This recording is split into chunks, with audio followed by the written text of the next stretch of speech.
به نام خدا. دکتر ثقفی هستم، متخصص رادیوتراپی و آنکولوژی و مسئول فنی بخش رادیوتراپی بیمارستان ولایت. راجع به نقش رادیوتراپی در درمان بیماران سرطانی این نکته رو باید عرض بکنم که رادیوتراپی 3 جایگاه داره در بیماران سرطانی. یکی در بدو مراجعه برای بیمارانی که هنوز جراحی نشدن، توده بزرگی که نیاز هستش که رادیوتراپی انجام بشه، سایز توده کوچکتر بشه تا بره برای جراحی.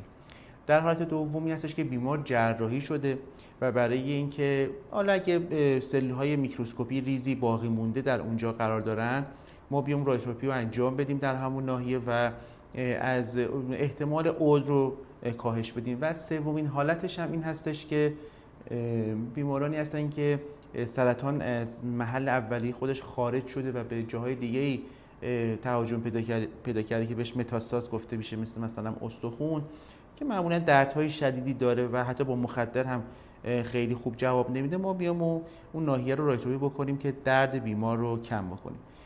بنابراین 2 از این موردها وقتی بیمار مراجعه میکنه بایستی که در همون زمان مراجعهش درمان بیمار آغاز بشه. برای بیمارانی که جراحی انجام میشن معمولا 3 تا 4 هفته بعد از انجام جراحی این رادیوتراپی نیازمند هستش.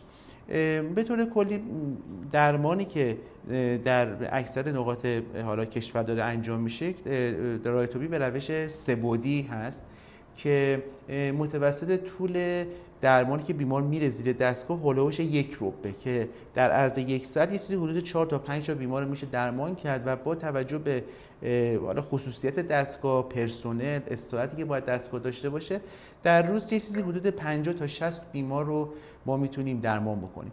از نظر اینکه طول دوره درمان بیماران در طی روزها چقدر طول میکشه، متوسط یه چیزی حدود هر بیمار رادیوتراپی متوسط 30 جلسه نیازمند رادیوتراپی خواهد بود. حالا بعضیا 25 تا 28 تا، که با توجه به روزهای رادیوتراپی که از شنبه تا چهارشنبه هست و پنجشنبه جمعه استراحت دارن، طول دوره درمان بیمار یه چیز نزدیک 1 تا 1.5 ماه و بعضا به 2 ماه هم میرسه. یعنی یک بیمار 2 ماه بایستی که رفت و آمد داشته باشه تا درمانش تکمیل بشه.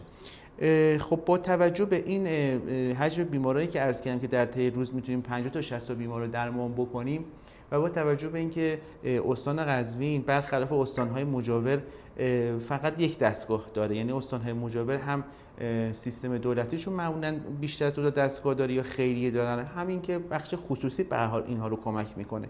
ولی در استان قزوین ما بخش خصوصی نداریم، بخش دولتی هم تنها 1 دستگاه بیشتر نداره. این هم باعث شده که ما لیست انتظاری بیش از 100 بیمار داشته باشیم و بیماری که امروز میاد به ما مراجعه میکنه جهت تشکیل پرونده، نوبتش شاید 2 تا 3 ماه بعد بشه.